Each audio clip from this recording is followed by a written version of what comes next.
আমাদেরকে আমাদের এই একাডেমিক যোগ্যতার সাথে একটা মোরাল কানেক্টিভিটি তৈরি করতে হবে। বাবা মা এবং রবের শিকড় যদি কোনো কারণে আমরা কানেকশন লুজ হয় অথবা কানেকশন বিচ্ছিন্ন হয়, মনে রাখবা তোমার পৃথিবীর কোনো অর্জনই আর তার আলটিমেট জায়গায় পৌঁছতে পারবে না।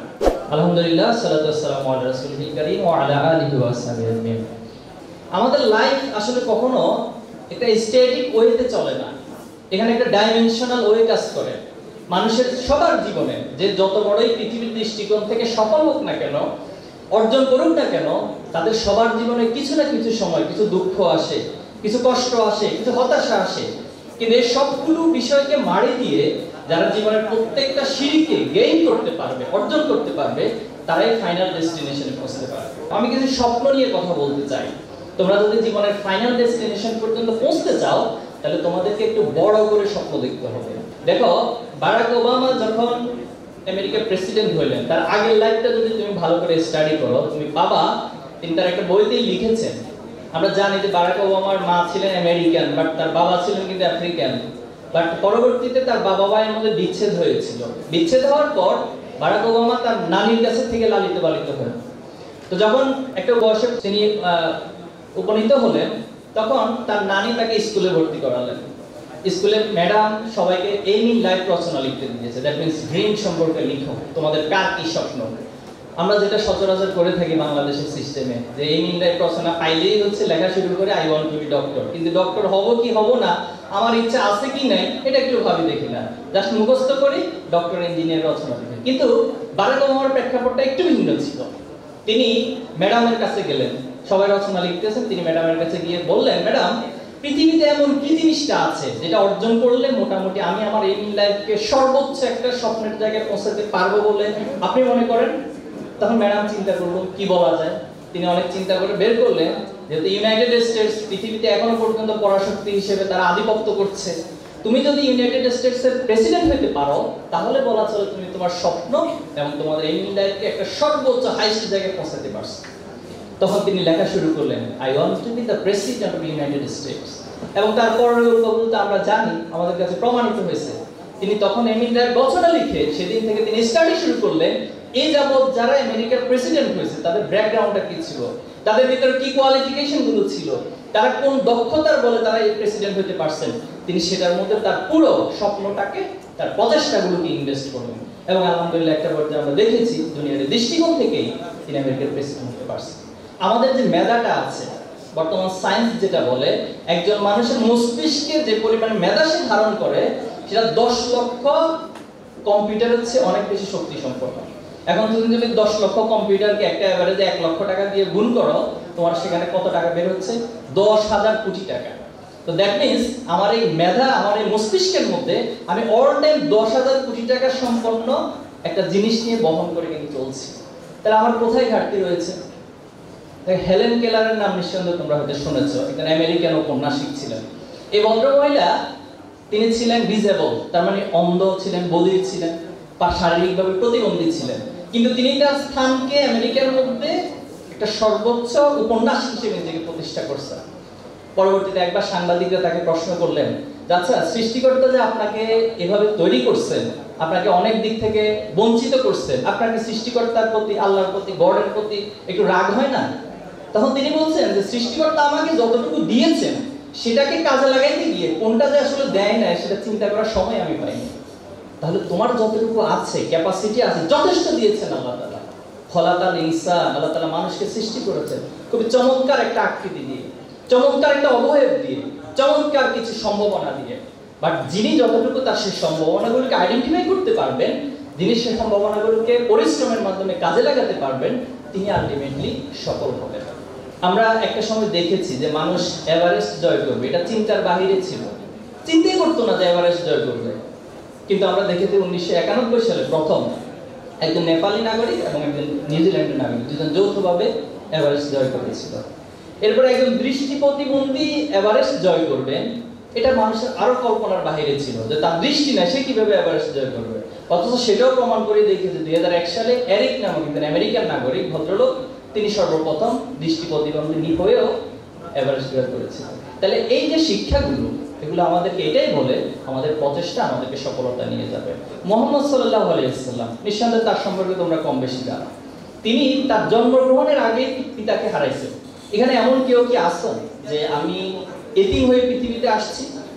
আমার মনে হয় না এরকম কেউ থাকার কথা, হয়তো এক্সেপশনও থাকতে পারে।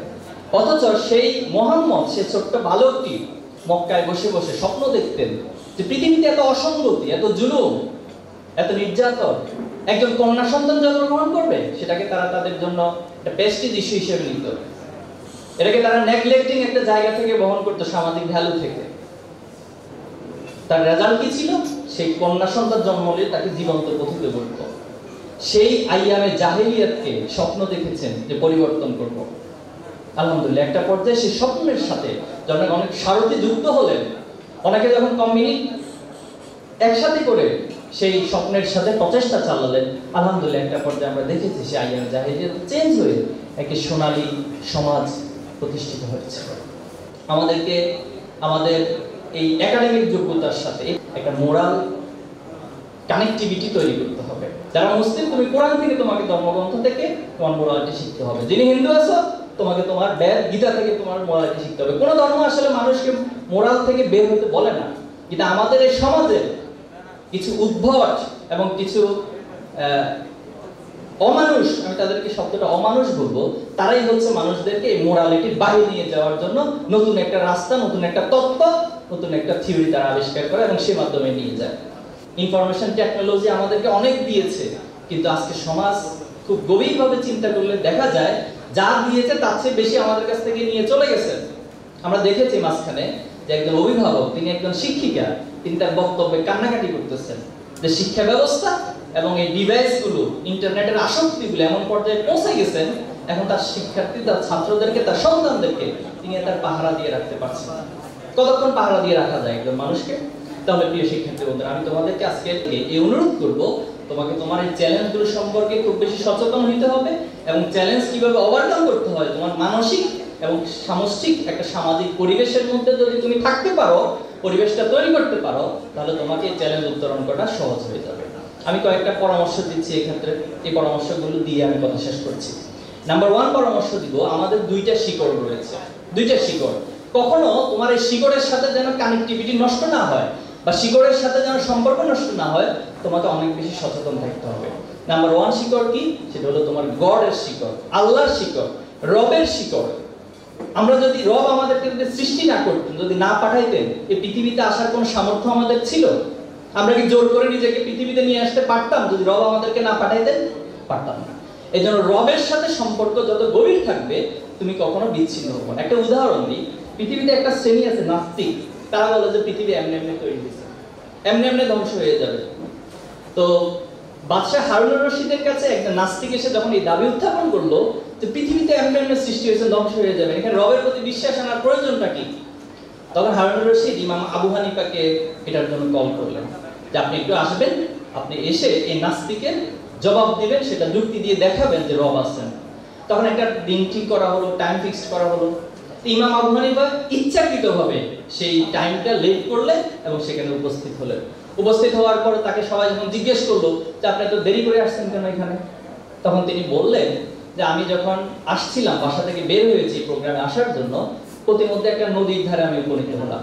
তো নদীর ধারে আসার পর আমি কোনো নৌকা পাইলাম না, তা আমি বসে আছি, তাকিয়ে আছি পানির দিকে, দেখলাম হঠাৎ করে নদীর ধারের গাছগুলো কাঠ হয়ে গেল হঠাৎ করে, এরপরে কাঠ হয়ে সে প্যালেট দিয়ে একসাথে হয়ে গেল, সংযুক্ত হয়ে গেল, এবং সেই সংযুক্ত কাঠের সাথে প্রত্যেকে আলকাতরা এসে একসাথে হয়ে গেল। এরপর একটা বৈঠক কিভাবে আসলো, এরপর আমি কিভাবে উঠলাম, হঠাৎ করে এখানে চলে আসলাম। তখন নাস্তিক অবজেকশন জানালো যে এটা কেমন কথা, আপনি কোনো কাঠেরই থাকবে না, কাঠকে কাটবে, গাছকে কাটবে, সেখানে কোনো মিস্ত্রি থাকবে না যে নৌকাটাকে ফিটিং করবে, কোনো মাঝি থাকবে না যে নৌকাকে বৈঠাবে এখানে নিয়ে আসবে, আপনি এখানে কিভাবে আসবেন? তখন আবু হানিফা বললেন, তার যুক্তিটা এখানে নিহিত ছিল। সাধারণ আমি নৌকা পার হবো, সেখানে যদি একটা নৌকার মেকিং তৈরি করা থেকে শুরু করে কোনো কিছু এমনি এমনি না হইতে পারে, তাহলে পৃথিবীর এত এত ব্যবস্থাপনা, এত আকাশ, এই জমি, এই চন্দ্র, সূর্য, বৃষ্টি, গ্রহ, নক্ষত্র, সমুদ্র, নদী নালা, গাছপালা, পাখি, তাহলে এই ব্যবস্থাপনা কি কারো না কারো ব্যতীতই এমনি এমনি চলছে, এমনি এমনি শেষ হবে? তখন সে নাস্তিক আবু হানিফার এই যুক্তির কাছে পরাজিত হয়ে সে স্বীকার করে নিল, হ্যাঁ অবশ্যই একজন গড রয়েছে, এবং সেই রবের প্রতি তারা বিশ্বাস স্থাপন করলেন। টাইটানিক জাহাজের কথা আমরা শুনেছি। টাইটানিক জাহাজ খুব দাম্ভিকতার সাথে, খুব অহংকারের সাথে বলেছিল যে টাইটানিক কখনো ধ্বংস হবে না, ডুবতে পারে না, এবং সে সবাইকে আহ্বান করেছিল, drink, dance and enjoy yourself, উপভোগ করো নিজেকে, টাইটানিক ডুবার কোনো সম্ভাবনা নেই। বাট আটলান্টিক মহাসাগরের সেই পানির মধ্যে যখন সামান্য একটা বরফ খণ্ডের সাথে ধাক্কা খেলেন, তখন এই টাইটানিক ডুবতে শুরু করলো, কম্পার্টমেন্টে পানি প্রবেশ করতে শুরু করলো। তখন ক্যাপ্টেন আবার বলতেছেন যে আসলে we are very sorry to say that, খুব দুঃখের সাথে জানাচ্ছি যে our Titanic is going to destroy very quickly, very immediately. এখন কি করবেন? এখন কি সাতটায় পাঠাবেন? আটলান্টিক কি সাতটায় পার হওয়া যায়? তাহলে এখন একটাই করণীয়, only one way, that pray to God, রবের কাছে, সৃষ্টিকর্তার কাছে প্রার্থনা করুন। যদি তিনি এই মুহূর্তে মিরাকল দিয়ে আমাদেরকে পার করে দিতে পারেন, তাহলে আমরা এখান থেকে উদ্ধার হতে পারবো। তাহলে প্রিয় ভাইরা, প্রিয় বোনেরা, আমি তোমাদেরকে অনুরোধ জানাবো, সৃষ্টিকর্তার শিকড়কে কখনো ভুলা যাবে না। যে যে ধর্মেই আছে তুমি পালন করো, হয়তো ফরম্যাটটা ভিন্ন। এরপরে আরেকটা শিকড়, সেটা হলো পিতামাতার শিকড়। যদি পিতামাতা মাধ্যম না হইতেন, তাহলে তুমি আমি কখনো এই পৃথিবীতে আসতে পারতাম না। পিতা তো হচ্ছে এক বট বৃক্ষের ন্যায়। এই বট বৃক্ষটা যারা হারায় তারাই বুঝতে পারে শুধু। আর মায়ের কথাকে আল্লাহ রাসূল সাল্লাল্লাহু আলাইহি ওয়াসাল্লাম 3 বার বলেছেন। তখন বলা হয়েছে যে পৃথিবীতে সবচেয়ে সম্মান পাওয়ার যোগ্য কে? আল্লাহ রাসূল বলছেন তোমার মা, তোমার মা, তোমার মা। এরপর বলছে এরপর কে? তোমার বাবা। তাহলে সে মায়ের ক্ষেত্রে স্পেশালিটিটা কি? মা হচ্ছে ওয়াহানান আলা ওয়াহানি, কোরআনের ভাষাতে কষ্টের পর কষ্ট করে গর্ভ ধারণ করেন।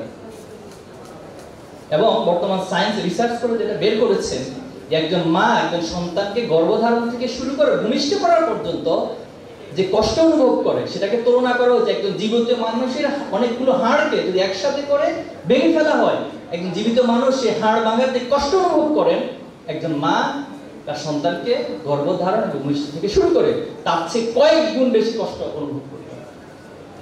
তাহলে সেই মায়ের সাথে কি খারাপ আচরণ করা যাবে? যাবে ভাইয়েরা? যাবে বোনেরা? অথচ আজকে আমাদের সমাজে ঐশী তৈরি করতেছে। How is it possible? তার মধ্যে যদি এই নৈতিকতার বোধ থাকতো, তার মধ্যে যদি এই শিকড়ের শিক্ষাটা থাকতো, তাহলে কখনো সে তার বাবাকে আমাকে হত্যা করতে পারতো না। এজন্য আল্লাহ তাআলা কোরআন ওয়াকাদা রাব্বুকা আল্লা তা'বুদু ইল্লা ইয়্যাহু ওয়া বিল ওয়ালিদাইনি ইহসানা ইম্মা ইয়াবলুগান্না ইনদাকাল কিবারা আহাদুহুমা আও কিলাহুমা ফালা তাকুল লাহুমা উফিন। আল্লাহ তাআলা বলতেছেন যে তুমি তোমার বাবা মায়ের সাথে উফ, দ্যাট মিন্স কোনো বিরক্তি শব্দ পর্যন্ত উচ্চারণ করবা না। তাহলে এই বাবা মা এবং রবের শিকড় যদি কোনো কারণে আমরা কানেকশন লুজ হয় অথবা কানেকশন বিচ্ছিন্ন হয়, মনে রাখবা তোমার পৃথিবীর কোনো অর্জনই তার আলটিমেট জায়গায় পৌঁছতে পারবে না। আর যদি এই দুইটা জায়গার কানেক্টিভিটি ঠিক থাকে, পৃথিবীর হাজারো চ্যালেঞ্জকে তুমি খুব ইজিলি ওভারকাম করতে পারবে। এই দুইটার সাথে আর দুইটা জিনিস পরিপূরক হিসেবে আমি বলতেছি এক্সটেনশনাল। নাম্বার 1 হচ্ছে, যদি এই সমাজে তুমি ভালো থাকতে চাও, তোমাকে মৃত্যুর অনুভূতি রাখতে হবে। দেখো পৃথিবীতে অনেকে অনেক পাওয়ার দেখাইছেন, অনেক ক্ষমতা দেখাইছেন, ফেরাউন, নমরুদ, এবং আজকের পৃথিবীতে অনেকে ক্ষমতা দেখাচ্ছেন। বাট কেউ কি এখন পর্যন্ত এই দাবিটা করছেন যে আমরা মরবো না, আমাকে মৃত্যুবরণ করতে হবে না? এই দাবিটা কেউ করতে পারছে? পারে না। আরেকটা বিষয় গুরুত্বপূর্ণ, সেটা হলো যে জবাবদিহিতা।